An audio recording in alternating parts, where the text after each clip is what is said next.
Some people will never recover from hearing this.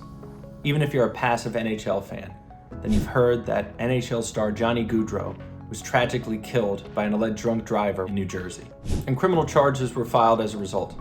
If you're curious about what happened, what the criminal charges are, and how this case may potentially play out, well, I'm about to give you my perspective as a criminal defense attorney on the Johnny Gaudreau vehicular assault.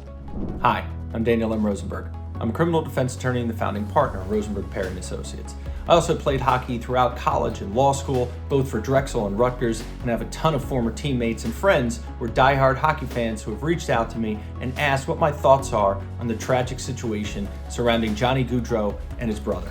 So let's start with what happened, or what we think happened. Johnny Gaudreau was a professional hockey player. He played 9 seasons in the NHL, 7 of which for the Calgary Flames, and most recently was playing for the Columbus Blue Jackets. This incident took place approximately 8:30 p.m.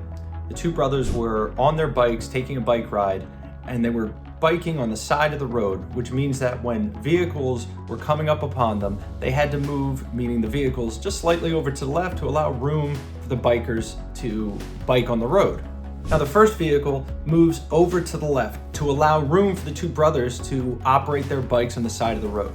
2 cars back is an individual by the name of Sean Higgins. Sean Higgins is 43 years of age, and we've subsequently learned that he is a field artillery officer assigned to the New Jersey Army National Guard Joint Force Headquarters. Now, Mr. Higgins is driving behind the second vehicle, and he passes the second vehicle on the left-hand side. So Sean Higgins is then passing the vehicle in front of him, which he passes lawfully on the left side and then returns into his lane, which is the right lane. Now, because the front vehicle had moved over to the left, there was no room for Mr. Higgins to pass in the left-hand side. In fact, it's alleged that Mr. Higgins spoke to police at the scene and said that he thought that the vehicle was trying to prevent him from passing. And so as a result, he passed that vehicle on the right-hand side. When he did so, he struck both Johnny and Matthew Gaudreau, who ultimately died as a result of this accident. Now, at the scene, he was asked to provide field sobriety tests. He was also asked to give a statement. He waived his Miranda rights and admitted to law enforcement that he had consumed about 5 to 6 beers before he got in the car. He also admitted that he was consuming alcohol while he was driving. And as part of this investigation, the officers requested a telephonic search warrant for the blood of Mr. Higgins, and that warrant was granted. So now they know generally what the allegations are. What are the criminal charges, and what are the potential criminal charges that could result from this incident? Well, as things stand right now, Sean Higgins has been charged with 2 criminal counts and 5 traffic tickets. So let's talk real briefly about the traffic violations. He's been charged with driving while intoxicated, which exposes him to a maximum sentence of up to 30 days in the county jail. He's also charged with reckless driving, improper passing, having an open container in a motor vehicle, and consuming alcohol in a motor vehicle. So those are the traffic violations, but what's really going to drive this prosecution are the criminal charges. So let's talk about those. As things stand right now, Mr. Higgins has been charged with 2 counts of death by auto, or what is commonly referred to as vehicular homicide. This is a crime of the 2nd degree.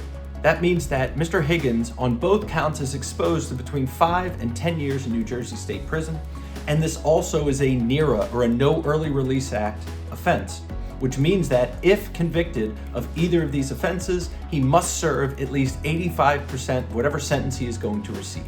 Now, because there are 2 victims, the law dictates that these sentences, whatever he gets, are to run consecutive, as opposed to concurrent. What that means is both sentences are stacked on top of each other. They run consecutive to one another, as opposed to concurrently. So by way of example, if he received 10 years on each sentence and they ran concurrently, the total time he's serving is 85% of 10 years. On the other hand, for a sentence that runs consecutively, that is now 20 years, 85%.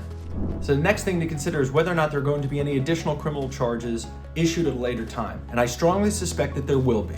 The New Jersey State Police will conduct a fatal accident investigation. An accident reconstruction report will be generated, and they'll also have the results of his blood tests. And based on all of that information, I strongly suspect that the state is going to issue one, if not both, of the following charges: manslaughter and/or aggravated manslaughter. So if the state elects to proceed with an aggravated manslaughter charge, this is a crime of the 1st degree. Not only is it a crime of the 1st degree, but it also has an enhanced sentencing provision, which means that instead of being exposed to between 10 and 20 years, Now you're exposed to between 10 and 30 years in state prison. So there still remain a lot of unknowns in this case, including what the ultimate criminal charges will be, and as a result, it is very difficult to determine how this case will ultimately unfold. So if you, a friend or family member, has been charged with a crime or offense here in New Jersey, please feel free to contact my office. We'll take the time we need to assess your situation and give you blunt and honest advice. And if you like the contents of this video, please like and subscribe to our YouTube channel. And if there's a topic you'd like to learn more about, please contact my office. I'd love to hear about it. We are criminal trial attorneys. We have your back. That's what we do.